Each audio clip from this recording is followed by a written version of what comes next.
I haven't seen many videos or gameplay of Starfield. I've only kind of seen like there was a gameplay trailer that they released a long time ago, and it looks so like fake and robotic. It looked like like dude was moving slow, aiming perfect at them, but like very slowly, and then he like pulled the trigger like a couple times, and then they're dead. Not hitting him at all, or maybe he was like a bullet sponge or something, and like robotically aiming at somebody else slowly, pulling the trigger. And I don't know. It looked like it was like a really safe gameplay type trailer, which honestly I'm pretty sure a lot of people were pretty pissed at. They were like, "Yo, this shit look whack, bro. Like, what are you guys trying to pull here, huh?" And then, I mean, that was kind of like their trailer for a while, I think. And then they dropped gameplay, like real in-game footage, supposedly. I mean, I'm pretty sure it was. I don't see why they would, or I do see why they would lie, but I don't see how they would have faked that. But yeah, basically, like they played the game for a little while. Actually, like 50 minutes or something, maybe like 40 minutes or something. But I mean, I think people actually liked that, and they were like, all right, please don't fuck us over, because this game actually looks pretty like okay. And then that was the last I saw. That was the last I heard, and that's what I thought. I'm sure that's the last thing he thought. At least I'm assuming. So now that he's saying he's wrong about Starfield, I'm kind of curious. Did they change something? And why? Everybody loved it already. Actually, I don't know how many people actually like it and what they could change. I do find it strange that it's a single player game. I feel like the potential for online is so like high. But then again, I mean, I'm sure there's other games for that. Like maybe Eve's Online. I don't know what kind of game that is, but pretty sure that's like well, actually, is that like Starfield where you can go to other planets and harvest shit? No, probably No Man's Sky would be that game, right? I don't know. I've never actually played No Man's Sky though. Is No Man's Sky worth it? I know the launch was ass, and they say it's all good now, but I don't know. Because I feel like a game. Oh, what the fuck? I feel like a game. Pussy. Oh, there's another one. I feel like a game where you can go to different planets and harvest shit and build bases and stuff with homies, or even maybe not homies. Maybe like you can be solo, or he just walked into the ground. That was crazy. Shut up. You're scary. Oh, they got wallets, bro. Run them pockets, son. I totally forgot what I was saying. I feel like it'd be fun to be able to do that with other friends, or like kind of like Ark, like you could be alone or you could be with friends, but there's also other players that you can like raid their bases and take their shit, or obviously like be their friends. So like PvP, fucking huge open world map with like procedurally generated planets that have shit that you might want or need. And then like some cool dinos or not dinos, but like creatures and shit. I mean, maybe dinos too. Fuck. It's like random shit on every planet, like hazardous shit. Maybe even some pets that you could tame. Like the ultimate game, right? Right? Like, I don't know. I feel like that'd be cool. But nobody want to make it. Nobody want to make it. But yeah, I'm wondering what's gonna be wrong about Starfield. Since we last spoke about Starfield, and boy, have things really changed. In the past year, Bethesda has been steadily ramping up marketing for their next major release, what they are calling the first true Bethesda RPG since Fallout 4. A phrasing that makes a whole lot of sense coming off the back of Fallout 76. While I have heard plenty of good things about how the game's been updated over the years, there's no question the disastrous state of its 2018 release tarnished the studio's reputation. Some dry ass noodles. Can I combine that with water? Along with the game's progress and improvement, or people who just don't care because the game did release in a poor state. Bethesda oversold, under-delivered, and heavily monetized. Post-launch updates be damned. And you know what? I totally get the sentiment. Although I didn't hate 76 personally, I actually quite liked a lot of the multiplayer elements and the shared world stuff that they were doing. There's still no denying it was a bit of a buggy, glitchy, unfinished mess, and in many ways didn't live little. Oh yeah, I've been wanting to buy Fallout 4 because it goes on sale kind of a lot now for like $6 and some change. But from what I hear, oh shit. From what I hear, oh fuck you. I chopped her limbs off, but that's just armor. I've been wanting to buy it for like $7 or whatever, but at the same time, from what I've heard off of another YouTube video, you basically have to mod it for it to even work, really. You have to like, but I mean, they say also like the modding is the fun. Because you can obviously, like, there's so many mods, you can add whatever the fuck you want and make whatever kind of game you want. But at the same time, you know, like, I don't know. I don't feel like searching through mods right now and having a whole bunch of space taken up by mods. Maybe I will, because I kind of want to do that with Skyrim too. I know they got a hella mods too, right? Theirs are easy. Theirs are like through Steam Workshop. Is Fallout 4 mods through Steam Workshop? I feel like they're more through Nexus or something else. I don't know. I'm just being lazy, actually. Fuck it. I would be willing to do it. Up to what people expect from Bethesda. And so to that end, yes, Bethesda does have quite a bit of community goodwill rebuilding to do for a lot of people. And Starfield is their attempt at just that, a return to form, as they are claiming. So in my last video, I spent time addressing some of the early concerns I had about Starfield. Primarily in September 2022, we were at the time supposedly nearly a few months away from release, and the gameplay demo they had released raised a few concerns. Biggest of which for me really was being what was very clearly poor performance in the gameplay. And I tell you, nothing can kill a gameplay experience more than a constantly fluctuating frame rate. It actually legitimately makes me feel ill, especially in first-person games. And not in the hyperbolic, like, oh, I'm so it's like upset, jumping this from... makes me feel sick kind of way.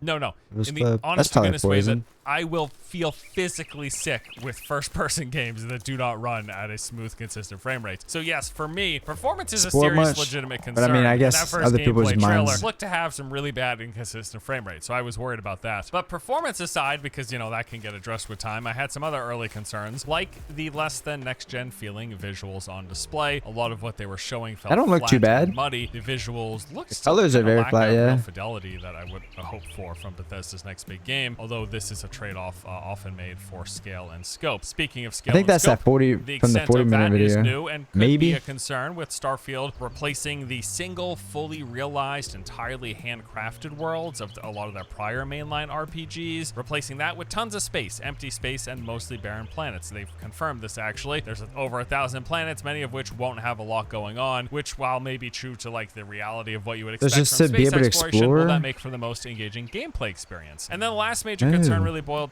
Wait, that doesn't make any sense though. Okay, so if there's a bunch of different planets that you can go to, it's basically kind of like one super gigantic, huge open world.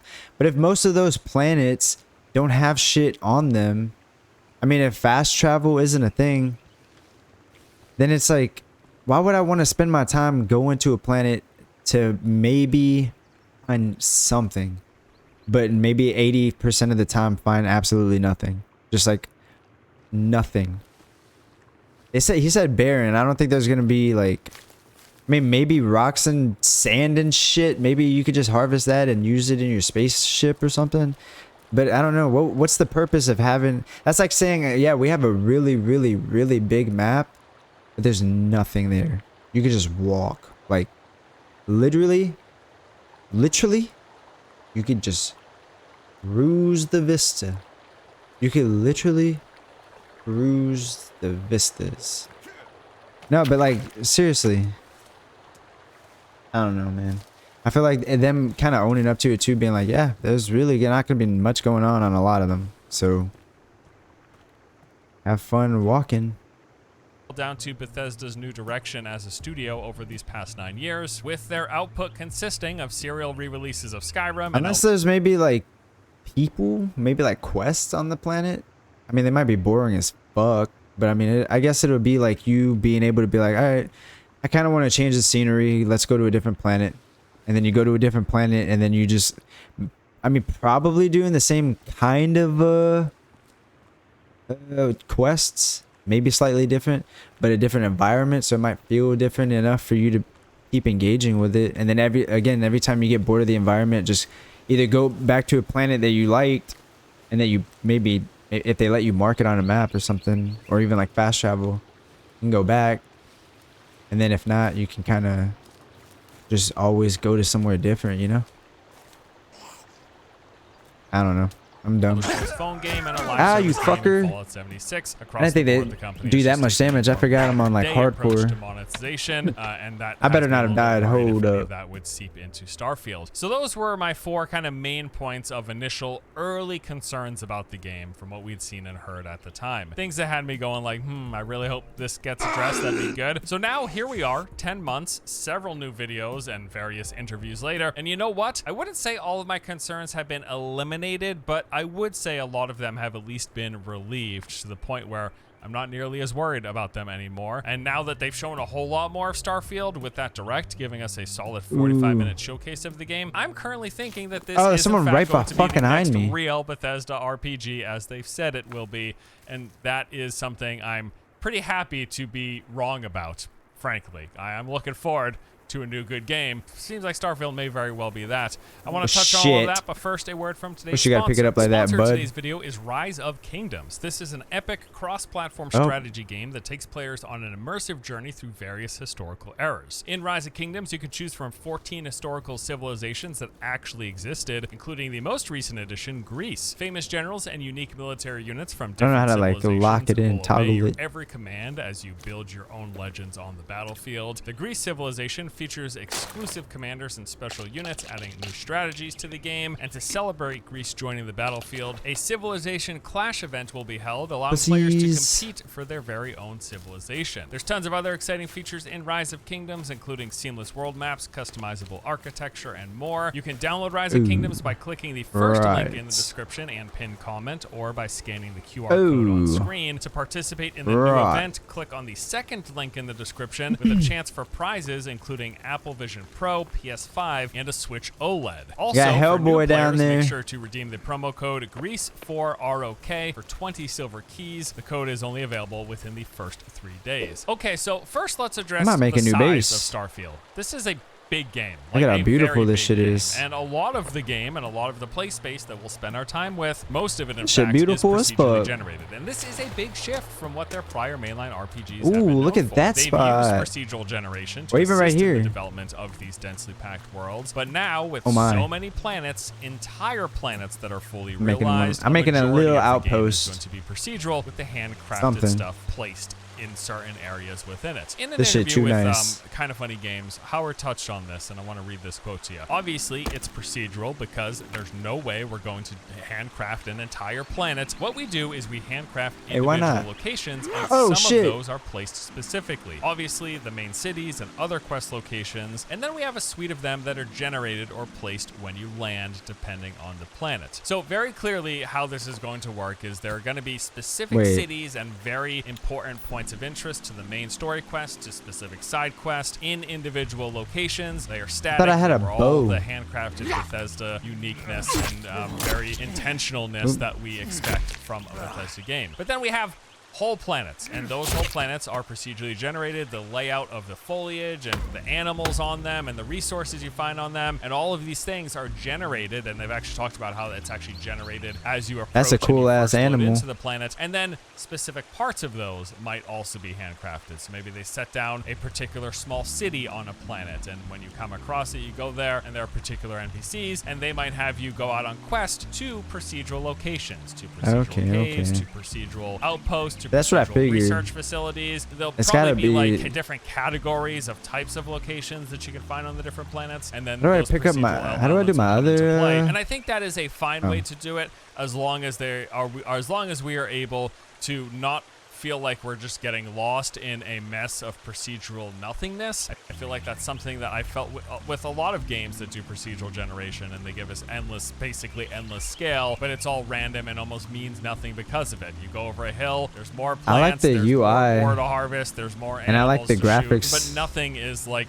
really interesting and unique and handcrafted, which again, those things that we expect from Bethesda games. But we do know there is fast feel like travel. it's getting We do choppy, know that we huh? can take off and land from anywhere on the planet, and we 7 minutes 30. do know while since we last spoke about Starfield, and boy, have things really changed. In the past, we do know that we can take off and land from anywhere on the planet, and we do know that there is fast. Look how nice it is, there's though. more ore to harvest, there's more animals to shoot, but nothing is like really interesting and unique and handcrafted, which again, those things that we expect from Bethesda games. But we do know there is fast travel. We do know that we can take off and land from while since we last spoke about Starfield, and boy, have things over a hill. There's more plants, there's more ore to harvest, there's more animals to shoot, but nothing is like Sons of the Forest pushing that hard and handcrafted, which again, those things that we expect from Bethesda games. But we do know there is fast travel. We do know that we can take off and land from anywhere on the planet, and we do know that they're going to highlight the most important areas, and it just seems like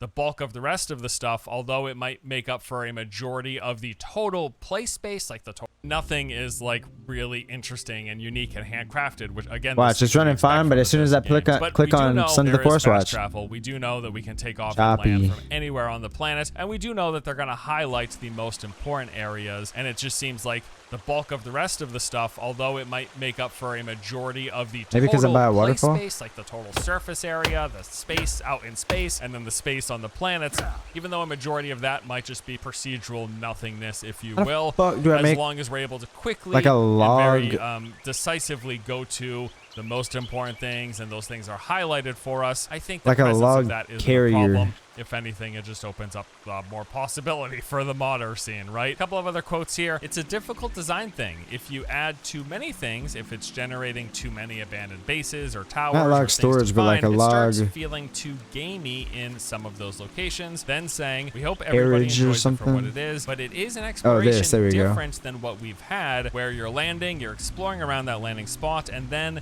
you're probably going somewhere else. And I think this is probably the key distinction that I was initially hung up on.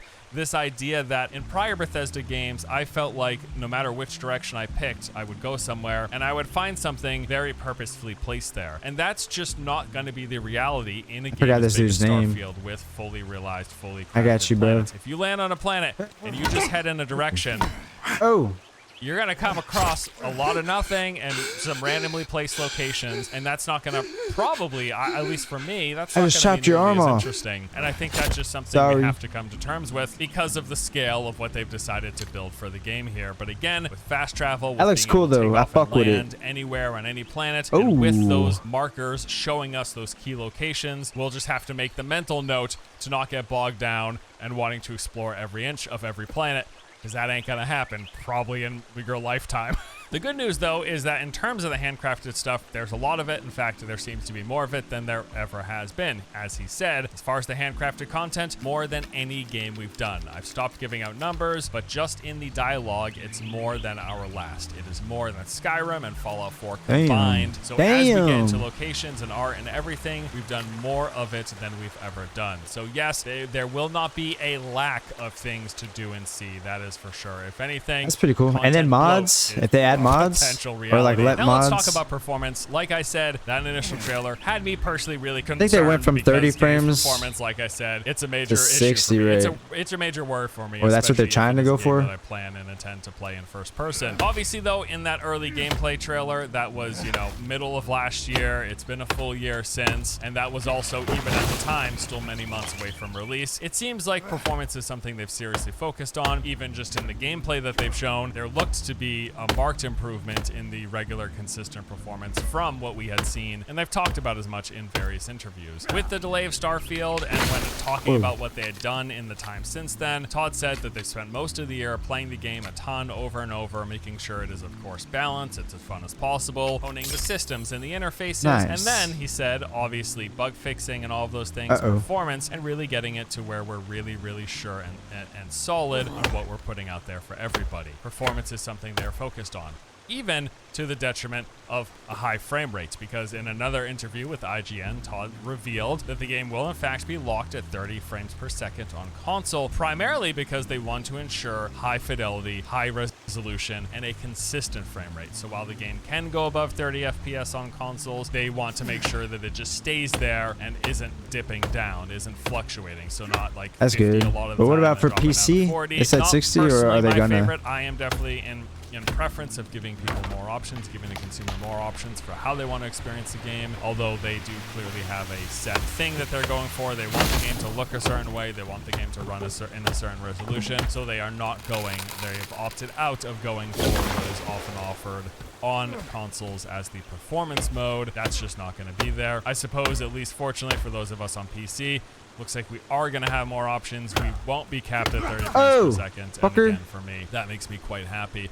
Although, honestly, I will take a capped frame rate, even if it is lower than I would prefer, than to have a constantly fluctuating frame rate. Performance, it's something they're thinking about. It's something that they have been working on with this delay, and it is something that they are definitely taking seriously. Does that mean that this game is going to launch without performance issues, without bugs and glitches?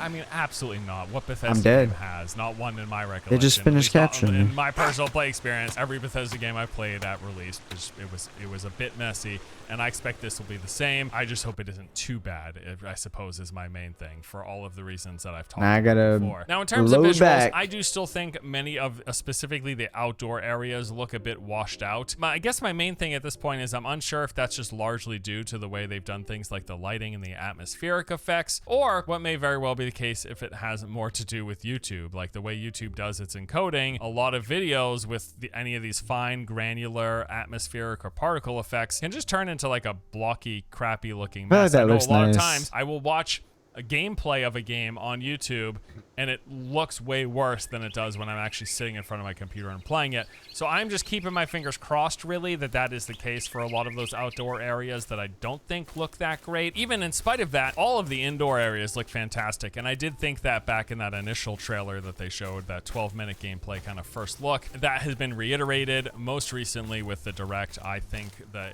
indoor areas, the fidelity there, the clarity there, absolutely on point. I think it looks really good. So I'm really, really happy with that. We'll have to see how those outdoor areas you can see hold up. But also, ultimately, thinking it through more, I understand that a trade-off in visuals is part of what comes with the sort of scale that they're going with. And also, graphics just don't make a game at all. I've played plenty of games with what we would consider not good graphics that I've really enjoyed. And I think especially for something like a Bethesda game, with the kind of clockwork nature of its universe, with how they handle physics, world, and item interaction, I think it's okay if the graphics are just a little bit lower. Like, yeah, this doesn't look like a UE5 game, but because it's not. It's a creation engine game. They've modified their engine. They've updated their engine. It's clearly better than it was in Skyrim, better than it was in Fallout 4. No, Starfield does not have cutting-edge visuals. I think it's better than I had initially thought, though, with the more that I've seen. I think the indoor areas look great. And yes, ultimately, it's not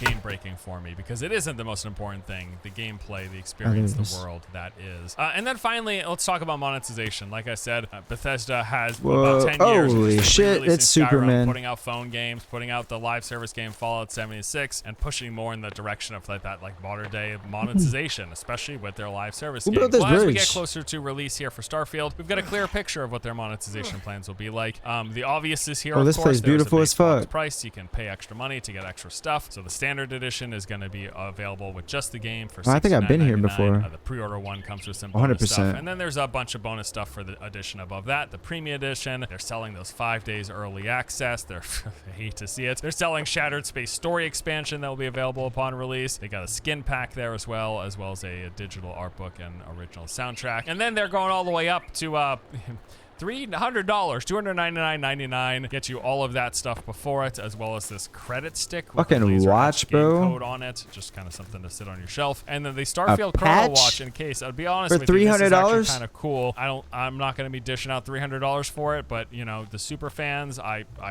understand. And that's pretty cool that it's in game too. Stuff. This is kind of cool looking controller stuff. At least it's actually something functional, right? Isn't that like Forza or something? That's fine. It's not for me, but that's fine. I probably the biggest standout here of something I forgot. I don't love when they sell early access. I don't love pushing into the pressure of FOMO of, oh, everyone you get to pay five days early if you spend the extra money. I don't love that. It's just kind of par for the course here. What am I gonna do about it personally? I complain about it. That's what I'm doing. I don't love it. It's here though. So, and I mean, it shouldn't come as much of a surprise, but yes, they already have expansions in the works. If you buy that premium edition, you get basically you're pre-ordering the story expansion. Before you've even played the game, you can pre-order the story expansion. I mean, I know they've bundled it all up, but I just find it kind of funny. It is worth noting there was kind of a bit of discussion around the fact that according to the game's rating, when it was officially rated, it was stated that the game would have in-game purchases. Now, it's important to keep in mind this, yes, of course, could refer to microtransactions and a cash shop and things like that, but it also could certainly very likely be referring to the Creation Club content that they're likely to have, and or any DLC expansions, which we already know that there's a story expansion in the works, so it could also very well be referring to that. Now, according to Todd, probably unsurprisingly, they do plan to support this game post-release. It's not a live service game, but they're going to be releasing new content for I was about to say, I mean, I'll be perfectly honest with you. I'm would it be a just live happy service? we're not dealing with another live service game. And I know I like live service They're games. just gonna keep cover a lot of patching live it, service games. I cover making it MMOs, better. I cover the shared world games. I cover a lot of these games. And they can that always have add little the things to season it. pass that have the in-game cash shop. It's because I love the structure of those games and the multiplayer nature and the regular updates of those games. Oh yeah, and I don't DLC, love I the guess. monetization. Even though I understand the that season is part of pass? what keeps those engines churning. I get that's why we are where we are with how that monetization is done. Even if a lot of companies maybe probably push it a little further than they need. That give me more energy. Profits, because that's what they're here for. They're here to make profits. So they'll do what they can until they piss off their player base, even in spite of pissing off their player base. But it doesn't matter if they're making money and we're still buying the games. They don't really give a crap. But yes, as much as I do play and enjoy those games, I enjoy them in spite of how that monetization is done, especially when it's aggressively pushed in your face and you're constantly seeing the shop and you're constantly asked to buy these upgrades and you're constantly reminded of the new purchases. I enjoy those games in spite of those elements. I am just so happy to be getting games that aren't going to be full of that crap. The games that are just games, like I talked about in another video. I like a game that feels like it's just a game. And nah, bro, I'm trying to get immersed. As time goes on, I get more and more of the sense in it, besides the monetization, that Starfield is going to be a game. I want that VR shit without the VR. It doesn't feel like a service. It doesn't feel like something trying to reach its hand over through the screen. When are they going to do augmented reality? Back towards the publisher, right? And that's probably the thing I want to wrap up with here the most. You know, when is VR going to be more mainstream? Some of it, a lot of it has been alleviated, although not completely eliminated. I'm just happy that as we've seen more of Starfield, I feel like and PCs as are getting more videos. I think specifically mainstream. that Starfield Direct. Maybe with that it'll be so many awesome features and systems, and smaller just what they've shown in the game have left me pretty pumped to jump in and play. I think the combat's looking VR really good. sets. You got a lot of weapon customization, different things you can change. You get the different melee options. Combat, they've said, is more dynamic, and they've updated the animation system. It's all more fluid, and I would agree first with person that too. Quote. I think it looks to be very, he's shooting in first person. They've also got cool elements like with the gravity on different planets affecting the actual combat, affecting like the ballistics. Like in Zero-G combat, firing a ballistic weapon will physically push you backwards, but energy weapons won't. That's cool. I think there's a lot of different cool elements that play with combat. That in conjunction with the skill system and the customization that can come through that, and how you can tailor your character. This all looks pretty cool. I don't think I've seen a lot, or at least I haven't in my research seen a lot, but I hope they do something with the gear and stuff you can find, weapons with like different abilities. Speaking of which, part of that showcase, we saw what looked like space magic. Yo, go all in on that. It's just like give me all the space magic. That would be super dope. Space flights in the game, so that's cool. Space wizards. The outpost and customization that comes through that. There's the companion system. Pack of wild wizards. Customization. It's just crazy. Like you can make Whoa, like Megatron look at that or something. thing. I don't know, Transformers, That's but cool. stuff that you can make in this game. Look, like it's just really cool. I think there's a lot of cool things about this game, and as we've seen and it also looked very choppy though. That much more excited. And I'll wrap up by saying I think there's a very good chance we're going to have performance issues and we're going to have bugs. That may still very well be a serious concern when it comes to release, because that is just part and parcel, it seems, with a lot of these Bethesda mainline games. But the other concerns I had ultimately have either been addressed or upon second thought I think just don't matter, because it seems like this is going to be a good game. And that is really what it boils down to. We are still at this point now. I said this like whatever, it doesn't matter. I already have it on. It seemed for the longest time like, oh man, nobody makes games like Bethesda. Like they still have this unique hold on this particular type of experience. Hold your horses. I'm not saying there aren't other open world games, because there are plenty of other open world games. I'm not saying there aren't large games. There are plenty of those. But the way Bethesda makes these games and the type of worlds they craft, when was the last time they made one like that though? The immersiveness of it all, they are still in a league of their own when it comes to this particular type of open world RPG. And it seems like that is going to continue here with Starfield. And I think that is what has left me so excited and so happy to be wrong about my early concerns, or at least to no longer be worried. Look at this little about my spot. early concerns. So with that, yes, I am happy to say I was wrong about Starfield, and I think that's pretty great. Because that will mean that there's going to be a good game to play. Hopefully that means there's going to be a good game to play. Looking forward to it. We are not too far away from release, and this will definitely be one of the games of 2023. Hopefully it'll be one of my favorite games of 2023. We'll hopefully see. it's a good But that's it game for today. of this Thank you year. for watching. Hope you enjoyed the vid. I'll see you later. Interesting, interesting. Ooh, look at this nice spot. And this whole game beautiful as fuck. That's interesting though. That looks like a good game.